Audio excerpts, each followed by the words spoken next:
Ny 700 ny asa fanorenana no efa vita ho an'ireo fototra fitrasa itrohana ny rano avy eo amin'ny renirano ny Mandrare hamatsy rano fisotro madio ny mponina ao amin'ny commune ambanivohitry Sampona, Maro Alimainty sy Maro Alipody amin'ny alalan'ireo fototra fitrasa voanaorina sy nasipa natsarana. Madiva ifarana toraka izany ihany koa ny fanatsarana ireo fototra fitrasa ho famatsiana rano fisotro madio ny tanàna ny Marodita, Tranovao, Marovato, Tsiombe ary Beloa amin'izao fotoana izao. Ny andiany voalohany zany dia hitantsika maly any Sampona Mandrareo ia. Andiany faharoa hitantsika dia fanatsarana sy fampatanjahana ny famatsian-drano efa misy ary efa nisy nefa dia ho alebiazina. Ny ministeran'ny rano zany zay mametraka ny politika sy ny strategian'ny fanjakana dia nanapa-kevitra fa hoe ho alebiazina ary ho atsaraina daholo ny famatsian-drano aty Androy. Ny antony dia tsotra, tsy mahalala angamba Madagasikara ray manontolo fa Androy ny faritra mijaly rano indrindra ary mbola mijaly rano hatramin'izao.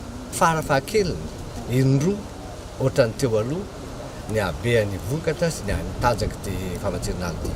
Zay rehetra zay dia fehezika amin'ny tena hoe tena omena fahafapo zany Beloa, Tsiombe, Ambovombe ary ny faritra ny district Lambasary ao Anosy.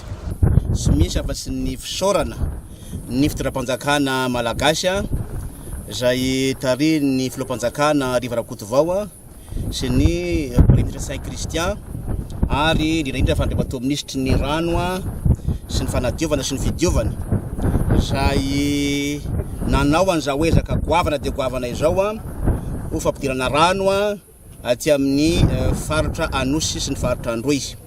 Zava-dehibe izao satria ny vahoaka amin'ity faritra ity dia hatramin'ny taona maro, taona ampolony maro no nijaly sahirana tamin'izany fahazahoana rano fisotro madio zany. Raha ny vinavina dia ny faraparany ity taona ity na ny voalohandoha ny taona 2024 dia isitraka izany avokoa ireo mponina amin'ireo commune sy distrika voatanisa teo ireo.